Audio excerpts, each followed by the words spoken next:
시청자 여러분 안녕하십니까? K라인 뉴스입니다. 각 대학교마다 새 학기가 시작됐습니다. 설렘을 안고 입학하지만 대학생들을 향한 불법 방문 판매가 잇따라 발생하면서 피해가 늘고 있는데요. 대금 납부 독촉 등 주의가 요구되고 있습니다. 첫 소식 김경모 기자입니다. 신학기를 맞아 불법 방문 판매가 횡행하고 있어 대학생들의 주의가 요구됩니다. 한국소비자원에 따르면 최근 5년간 접수된 교육 서비스 관련 대학생 피해 중 방문 판매 거래 유형이 전체의 48.6%로 가장 많았습니다. 특히 신학기가 시작되는 봄과 가을에 피해 사례가 많은 것으로 나타났습니다. 방문 판매와 전화권료 판매는 법적으로 이제 14일 이내에 청약 철회가 가능합니다. 근데 그 기간이 지나서 이 환불을 못 받는 경우가 많은데 본인이 환불을 받을 의향이 있는 경우에는 구매 후에 14일 이내에 청약 철회, 그러니까 계약 해제를 요청하셔야 되고요. 만약에 그 기간이 넘어서 반품을 못 받으신 경우에는 이제 그 계약상에 문제가 있는 경우에는 소비자 상담센터 국번 없이 1372번으로 전화하셔서 소비자 상담을 받으시고 도움을 구하시면 됩니다. 한국소비자원은 학생들이 인터넷 강의 제공이나 무료 자격증 취득, 장학 지원 혜택을 제공한다는 광고에 현혹되지 말 것을 당부했습니다. K라인 김경모입니다. 경기도는 초등학교 입학 시즌을 맞아 새내기 학부모들의 걱정을 덜어줄 온라인 종합 교육 강좌를 무료로 개설합니다. 경기도 온라인 평생학습 사이트 지식은 학교폭력 예방, 안전, 인성 등 7개 온라인 교육과정을 패키지로 구성해서 지난 2일부터 서비스했습니다.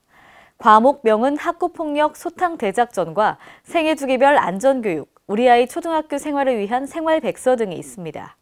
해당 강의는 지식 사이트에서 무료로 수강할 수 있습니다. 전북 남원시가 올해 1억 원을 투입해 어린이들이 안전하게 놀 수 있는 공원 정비에 들어갑니다. 그동안 안전사고 위험이 컸던 용성중학교 후문 앞에 있는 공원인데요. 리모델링 후 아이들이 안전하게 뛰어놀 수 있기를 기대해봅니다. 전예은 기자입니다. 남원시 춘향로 용성중학교 후문 앞에는 노후화된 어린이 공원이 그대로 방치되고 있습니다. 공원은 거의 20년을 남원 어린이들과 함께했으나 어린이들이 놀기에는 안전사고 위험이 크다는 지적이 제기돼 왔습니다.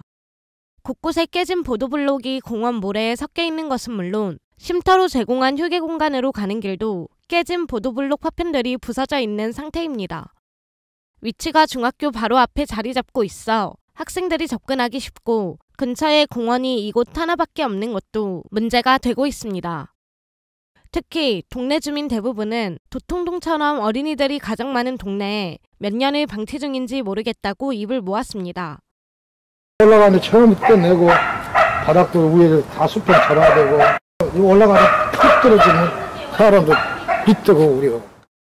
이와 관련해 남원시는 올해 1억 원을 투입해 포장된 기반시설과 휴게공간 재정비의 리모델링 사업을 추진하겠다고 밝혔습니다. K라인 전예은입니다.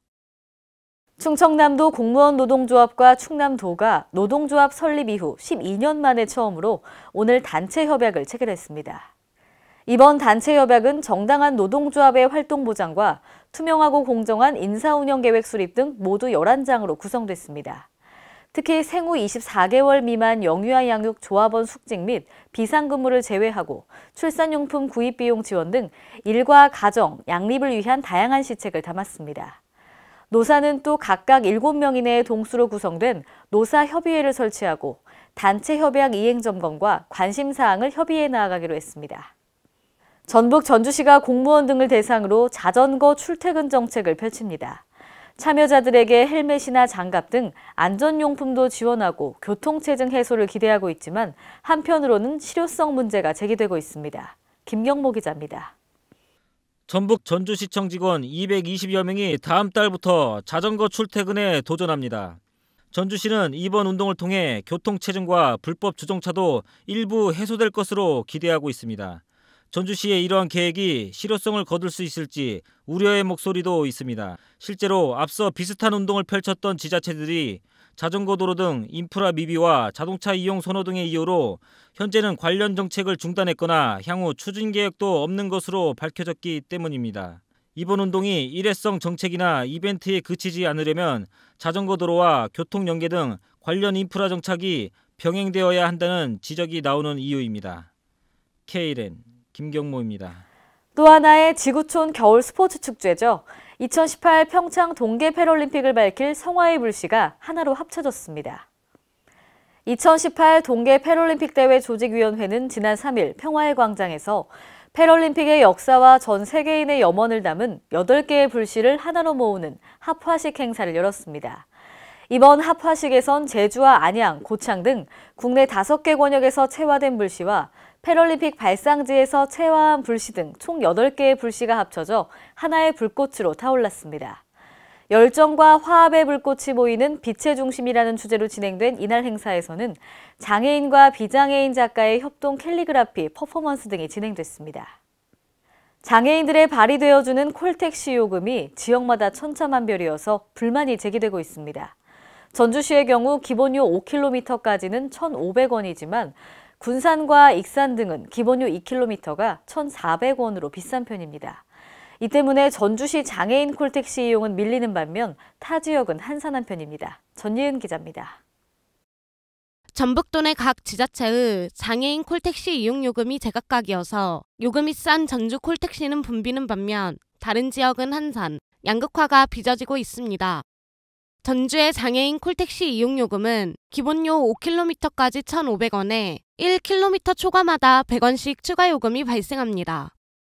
이에 반해 군산, 익산, 김제 등은 기본료 2km까지가 1,400원에 초과 요금도 각각 148m당 30원, 296m당 100원, 500m당 100원으로 전주보다 비싼 편입니다. 이에 따라 전주가 아닌 다른 지역에서도 출발지나 목적지가 전주일 경우 전주 장애인 콜택시 이용을 선호하고 있습니다. 전주시설공단에 따르면 이지콜센터는 학생들의 방학 동안에는 하루 평균 290여 개의 콜을 처리하고 있으며 42대의 콜택시가 이를 담당하고 있습니다.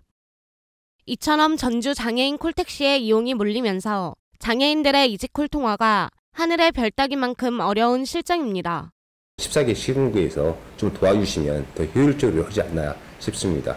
남원 택시를 이용해서 전주에 오시면 저희들이 남원까지 모셔드릴 수 있으면 더 효과적이지 않을까 싶습니다. K랜 전예은입니다. 강원도가 2018 평창 동계 패럴림픽 기간 동안 장애인들에게 개최지 음식점과 숙박시설 등 편의업소 정보를 제공합니다. 강원도는 지난 1년간 문화체육관광부와 공동으로 38억 원을 들여 추진한 개최지역 민간시설 접근성 개선 사업을 최근 완료했습니다. 음식점 등 다중이용시설 529개소 시설을 개선했고 출입구 경사로와 출입문, 장애인 전용 객실 설치 등 256개 업소 편의시설을 개보수했습니다. 또 강원도 편의시설 지원센터 홈페이지에서는 장애인 편의지도 정보를 함께 이용할 수 있습니다. 오늘의 브리핑 뉴스입니다. 우리 땅 독도의 역사와 자연환경 전시회가 다음 달 20일까지 경기 안양시 삼덕도서관의 청소년 문화교실 갤러리에서 열립니다. 이번 전시회는 독립기념관의 독도 관련 순회 전시물 20여 점으로 독도를 지키기 위한 노력들과 자연환경에 대해 살펴볼 수 있는데요. 이번 전시회는 도서관 개관 시간 중 누구나 자유롭게 관람할 수 있고요. 자세한 사항은 삼덕도서관으로 문의하면 됩니다. 전라남도 나주시는 지역 상권의 활성화를 도모하기 위해 관내 소상공인의 경영 안정 및 자립 기반 구축에 나섭니다. 이를 위해 나주시는 특례보증 지원 사업을 실시하는데요.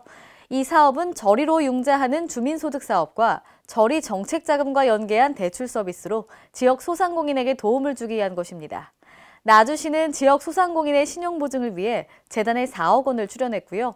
전남 신보재단은 소상공인 대출에 대해 48억 원 규모의 신용보증을 지원하게 됩니다.